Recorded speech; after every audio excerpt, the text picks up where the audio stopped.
तो आज हम एक ऐसी कहानी पर बात कर रहे हैं जो रेडिट पर मिली और सच में मतलब रोंगटे खड़े कर देने वाली है। हाँ, ये कहानी है टीनेज लव की, दिल टूटने की और फिर बदले की एक ऐसी आग जो इंसान को कहीं का नहीं छोड़ती। और इसमें डार्क वेब का भी एंगल है। बिल्कुल, ये कहानी ग्लेन नाम के एक लड़के के रेडिट पोस्ट से ली गई है। और देखो, हमारा मकसद सिर्फ कहानी सुनाना नहीं है, हम ये समझना चाहते हैं कि कैसे जुनून और गुस्सा, खासकर जब वो ऑनलाइन दुनिया में जाहिर किया जाए, हाँ, तो उसके कितने भयानक मतलब असल दुनिया में कितने बुरे नतीजे हो सकते हैं। सही कहा, आज हम यही देखेंगे। और हाँ, सुनने वालों के लिए एक चेतावनी, कहानी में कुछ बातें विचलित कर सकती हैं, हिंसा का जिक्र है, तो अपने हिसाब से सुने। हम एक नॉटी लिस्ट नाम की चीज के बारे में भी बात करेंगे। क्या था ये सब? चलो शुरू से शुरू करते हैं। ग्लेन और ईजा। ग्लेन सिर्फ 14 साल का था। बहुत कम उम्र। हाँ, और उनका रिश्ता बहुत गहरा था, जुनूनी। स्कूल में सब जानते थे, शायद कुछ ज्यादा ही पॉजिटिव थे एक दूसरे को लेकर। अच्छा, पॉजेसिवनेस मतलब हद से ज्यादा अधिकार जताना। हाँ, बिल्कुल वैसा ही। यहाँ तक कि टीचर्स ने भी उन्हें टोका था, चिताया था। पर उस उम्र में कौन सुनता है ना? सही बात है। ये दिखाता है कि कैसे टीनेज वाला इंटेंस प्योर कभी कभी थोड़ी खतरनाक दिशा में जा सकता है। फिर क्या हुआ? रिश्ते में बदलाव आया? हाँ, धीरे धीरे इज़ा थोड़ी बदलने लगी। उसकी दिलचस्पी शायद कम हो रही थी। ग्लेन को ये महसूस होने लगा था। रिश्ते में वो बात नहीं रही थी। हाँ, और फिर एक दिन ब्रेकअप। लेकिन ये नॉर्मल ब्रेकअप नहीं था। क्या मतलब? इज़ा ने मान लिया कि उसे कोई और पसंद आ गया है। धोखा। ओहो, ये तो ग्लेन के लिए बहुत बड़ा झटका रहा होगा। जाहिर है, सिर्फ दुख नहीं था, गुस्सा था। उसका ईगो, वो जिसे मेल ईगो कहते हैं, वो बुरी तरह हर्ट हुआ था। कि उसे किसी और के लिए छोड़ा गया। एग्जैक्टली। वो ये बात हजम ही नहीं कर पा रहा था, इसीलिए ये ब्रेकअप इतना मुश्किल था उसके लिए। धोखे वाला एंगल बहुत भारी पड़ रहा था। समझ सकती हूँ, और यहीं से बदले की भावना शुरू हुई होगी। बिल्कुल। उसके दिमाग में बस एक ही चीज चल रही थी, इज़ा को सबक सिखाना है, उसे उतना ही दर्द देना है या शायद उससे भी ज्यादा। और इसी सोच ने उसे डार्क वेब की तरफ धकेला। हाँ, वो जानता था कि डार्क वेब इंटरनेट का वो छुपा हुआ कोना है, गुमनाम, जहाँ हर तरह के गलत काम होते हैं। हाँ, डार्क वेब मतलब वो हिस्सा जहाँ नॉर्मल ब्राउजर से नहीं जा सकते, टॉर जैसा कुछ चाहिए होता है। एनोनिमिटी रहती है वहाँ। बिल्कुल। इसीलिए वहाँ गैर कानूनी काम और जैसी सर्विस ग्लेन ढूंढ रहा था वो सब मिलता है। उसका पहला प्लान तो सिंपल था। क्या? बस इज़ा की सोशल मीडिया आईडीज हैक करवाना, थोड़ा परेशान करना। लेकिन फिर उसे वो लिस्ट मिली। हाँ, उसके पास पहले से कुछ dark web links save the, शराब, ड्रग्स, हथियार वाली साइट्स के। वहीं ब्राउज करते हुए उसे एक अजीब सी साइट दिखी, द नॉटी लिस्ट। नाम ही अजीब है, नॉटी लिस्ट। उसने लिंक खोला। साइट पर आते ही पहला सवाल, क्या आपको किसी ने हर्ट किया है? ग्लेन ने हाँ चुना। ओके। फिर अगला सवाल, आप उसे उतना ही हर्ट करना चाहते हैं या उससे ज्यादा? और ग्लेन ने क्या चुना? उसने चुना उससे ज्यादा। ओह, यहीं से चीजें सीरियस हो गई। हाँ, फिर पनिशमेंट चुनने का ऑप्शन आया। बड़े अजीब नाम थे, cracker, elf on the shelf, mystery box. एक और था, नाम ठीक से याद नहीं। मिस्ट्री बॉक्स, ये क्या था? ग्लेन ने यही चुना, मिस्ट्री बॉक्स। ये नाम ही देखो कितना रहस्यमयी है। शायद ये अस्पष्टता ही उसे अपील कर गई। मतलब बिना सीधे सीधे कुछ भयानक कहे, सबसे बुरा करने का ऑप्शन। शायद यही साइकोलॉजी है। डार्क वेब पर ऐसी चीजें शायद इसीलिए काम करती हैं। आप बस इशारा करते हो और बाकी वो समझ जाते हैं। फिर क्या हुआ? फॉर्म भरना पड़ा, पर नॉर्मल वाली, कोई प्राइवेट नहीं। पता भी नहीं डाला पूरा? नहीं, सिर्फ होम टाउन। शायद अपने पेरेंट्स को बचाने के लिए सोचा हो। लेकिन उसने एक खास रिक्वेस्ट लिखी। क्या रिक्वेस्ट? उसने लिखा, ऐसी सजा देना जो आज से पहले किसी को ना दी हो। अरे बाप रे, ये तो उसके गुस्से की इंतहा थी। बिल्कुल। सबमिट करने से ठीक पहले एक फाइनल वार्निंग आई। क्या वार्निंग थी? Are you sure? क्योंकि एक बार क्लिक कर दिया तो सैंटा उसको पनिशमेंट देने जाएगा, और सैंटा कभी भूलता नहीं है। सैंटा, ये कितना डरावना लगता है इस कॉन्टेक्स्ट में। हाँ, ग्लेन ने बिना एक पल सोचे श्योर पे क्लिक कर दिया। और फिर?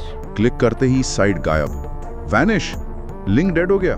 बस कहानी खत्म? नहीं, कहानी तो अब शुरू हुई थी।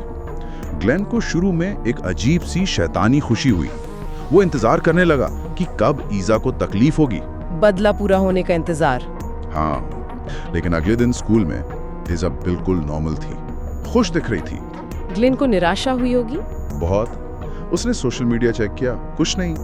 दिन बीतते गए, फिर हफ्ते, कुछ भी नहीं हुआ। तो उसे क्या लगा? उसे लगा कि साइट फेक थी, कोई मजाक था, और धीरे धीरे करीब 1 महीना लगा होगा, उसका गुस्सा भी शांत होने लगा।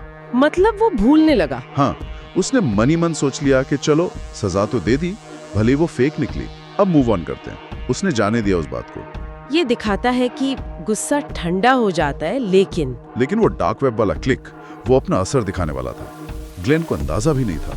कहानी में कितना टाइम गैप आया फिर? 2 महीने, पूरे 2 महीने बाद। ग्लेन स्कूल बदल चुका था, पार्ट टाइम जॉब कर रहा था, अलग रहता था। इज़ा को देखे हुए भी करीब 1 महीना हो गया था। लाइफ नॉर्मल लग रही थी। फिर अचानक कुछ हुआ? हाँ, एक सुबह दरवाजे पर नॉक हुआ। दरवाजा खोला तो पुलिस। ग्लेन डर गया होगा। पहले हैरान हुआ, फिर बुरी तरह डर गया। पुलिस का पहला सवाल ही ये था, तुमने ईज़ा को आखिरी बार कब देखा था? ईज़ा का नाम सुनते ही ग्लेन के तो होश उड़ गए होंगे। बिल्कुल, उसके दिमाग में सब घूमने लगा। वो रिश्ता, ब्रेकअप, गुस्सा, वो साइट, नॉटी लिस्ट। पुलिस ने क्या बताया? पुलिस ने बताया कि ईज़ा 1 महीने से गायब है। आखिरी बार उसे कैफे में माँ से अलग होकर दोस्तों से मिलते देखा गया था। फिर वो घर के लिए निकली, पर कभी पहुंची ही नहीं। 1 महीने से गायब, और ग्लेन को अब पता चल रहा था? हाँ, ये सुनते ही उसे पक्का यकीन हो गया। द नॉटी लिस्ट, वो फॉर्म, मिस्ट्री बॉक्स, सेंटा, सब जुड़ गया। उसके हाथ पैर ठंडे पड़ गए होंगे। पुलिस के जाने के बाद उसने कांपते हाथों से ईज़ा का सोशल मीडिया चेक किया। लास्ट पोस्ट 1.5 महीने पहले का। मैसेज किया, सेंड तक नहीं हुआ। कनेक्शन साफ था। हाँ, अब उसे कोई शक नहीं था कि उसकी वो हरकत, वो गुस्से में उठाया गया कदम शायद ईज़ा के गायब होने की वजह है। अब अफसोस हो रहा होगा। बहुत गहरा अफसोस। उसे ईज़ा याद आने लगी, उनका प्यार, वो अच्छे पल। उसे ये भी याद आया कि कैसे उसने ईज़ा की माँ की मदद की थी जब उसके पिता उन्हें छोड़ गए थे। और अब उसी ने उस माँ को सबसे बड़ा दुख दे दिया था। बिल्कुल। हाँ, स्रोत में वो कहता भी है, मैंने एक माँ को वापस उसकी जिंदगी दी, सिर्फ इसलिए ताकि मैं उसको उसकी जिंदगी का सबसे बड़ा ट्रॉमा दे सकूं। ये गिल्ट उसे खा रहा था। कितना भयानक एहसास होता होगा ये। उसने साइट ढूंढने की कोशिश की फिर से। हाँ, बहुत कोशिश की, नॉटी लिस्ट को फिर से ढूंढने की, पर वो साइट कहीं नहीं मिली, जैसे कभी थी नहीं। वो बस खबरों पर नजर रखने लगा। और फिर खबर आई। हाँ, खबर आई कि ईज़ा मिल गई है। मिल गई, जिंदा। ग्लेन के मन में भी यही सवाल था, पर उसे अंदर से पता था। वो कहता है, जिंदा तो बिल्कुल नहीं मिली होगी, और वो सही था। कहाँ मिली वो? शहर के बाहर एक वीरान जगह पर एक अधूरा बना हुआ हॉस्पिटल था, खंडर जैसा। वहाँ कुछ अर्बन एक्सप्लोरर्स गए थे। अच्छा, जो ऐसी लेगों को एक्सप्लोर करते हैं। हाँ, उन्हें वहाँ एक बॉक्सा मिला।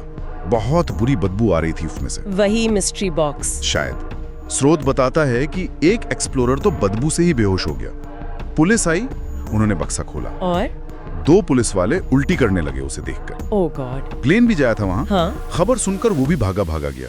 भीड़ जमा थी, पुलिस ने घेरा बनाया हुआ था। उसने किसी तरह हिम्मत करके उस बक्से में झांका। अंदर क्या था? विवरण काफी भयानक बताए गए हैं स्रोत में। क्या हम थोड़ा संभल कर बता सकते हैं? हाँ, कोशिश करता हूँ। देखो, शव की हालत बहुत ज्यादा खराब थी। टॉर्चर के साफ निशान थे, नाखून उखाड़े हुए थे, हड्डियां टूटी हुई थी। पहचानना मुश्किल था। बहुत मुश्किल। काफी हद तक त्वचा निकाली हुई थी। लेकिन 2 चीजें थीं जो सीधे ग्लेन की उस हरकत से जुड़ती थी। क्या? पहली चीज, होंठ गूंद से चिपकाए हुए थे, और जो दांत निकाले गए थे वो माथे में किसी चीज से, शायद हथौड़े से गाड़ दिए गए थे। बहुत ही अजीब और क्रूर तरीका। और दूसरी चीज? के 2 छोटे रोल रखे थे। एक रोल पर लिखा था, क्या लिखा था? तुम्हें अपने बॉयफ्रेंड से अच्छे से पेश आना चाहिए था। ओह, सीधा इशारा। हाँ, और दूसरे कागज पर लिखा था, फाइनली सैंटा ने अपना वादा पूरा किया। उसने ईसा को सबसे बुरी सजा दी, the mystery in the box. Mystery in the box, वही शब्द। बिल्कुल। ग्लेन का ऑर्डर, सैंटा का वादा, मिस्ट्री बॉक्स, सब कुछ वहां लिखा था। मिस्ट्री बॉक्स का राज खुल गया था, और वो बहुत भयानक था। ये सुनकर ही रोंगटे खड़े हो रहे हैं। वहां जो लोग थे उनका क्या रिएक्शन था? लोग सदमे में थे, रो रहे थे, उल्टियां कर रहे थे, पर ग्लेन वो बस चीख रहा था, बेतहाशा। उसे समझ आ गया था कि ये सब उसी की वजह से हुआ है। हाँ, उसे ये भी एहसास हुआ कि उसका प्यार कभी खत्म नहीं हुआ था, और अब ये अपराध बोध, ये गिल्ट असहनीय था। उसकी क्या हालत है अब रेडिट पोस्ट के हिसाब से? वो कहता है कि वो उस दिन के बाद से बिल्कुल बदल गया है। हंसता नहीं, बात नहीं करता, कई बार खुद को नुकसान पहुंचाने की कोशिश की, पर बच गया। वो खुद को दोषी मानता है पूरी तरह से। हाँ, और कायर भी। क्योंकि उसमें सच बताने की हिम्मत नहीं है। वो बस इस गिल्ट के साथ जी रहा है। वो कहता है कि शायद वो बच्चा था, उसे अक्ल नहीं थी। हाँ, वो ये बहाना बनाने की कोशिश करता है, पर खुद ही मानता है कि ये शायद झूठ है। उसने ये कहानी शेयर इसलिए की है ताकि दूसरे लोग ऐसी गलती ना करें। बिल्कुल, खासकर वो लोग जिनका दिल टूटा हो, जो गुस्से में हो, ताकि वो ऐसा कोई कदम ना उठा लें जिसके नतीजे इतने भयानक हों। ये कहानी वाकई एक सबक है। गुस्से का एक पल, डार्क वेब पर एक लापरवाही भरा क्लिक, और नतीजा असल दुनिया में एक ऐसी त्रॉसदी जिसकी कल्पना भी नहीं की जा सकती, और जिंदगी भर का पछतावा। ये दिखाता है कि ऑनलाइन दुनिया, खासकर वो गुमनाम हिस्से, कितने खतरनाक हो सकते हैं। आपकी एक हरकत का असर कहां तक जा सकता है। हाँ, और अनियंत्रित गुस्से के खतरे। ग्लेन का गुस्सा ठंडा हो गया था, वो भूलने लगा था, पर एक्शन का नतीजा तो आया। और डार्क वेब की वो एनोनिमिटी, जो ऐसी भयानक सेवाओं को मुमकिन बनाती है। सही कहा। और ये गिल्ट का सवाल भी उठाता है। ग्लेन इस अपराध बोध में फंसा हुआ है, वो आगे नहीं बढ़ पा रहा। कुछ गलतियों का बोझ शायद जिंदगी भर रहता है। तो हम अपने सुनने वालों के लिए बस यही सवाल छोड़ जाते हैं, कभी गुस्से में या दुख में हम ऑनलाइन क्या हदें पार कर जाते हैं, ये सोचे बिना कि उसका असल दुनिया में क्या नतीजा हो सकता है। हाँ, खासकर तब जब वो शुरुआती गुस्सा या दुख शायद खत्म भी हो चुका हो। इसके बारे में सोचिएगा जरूर।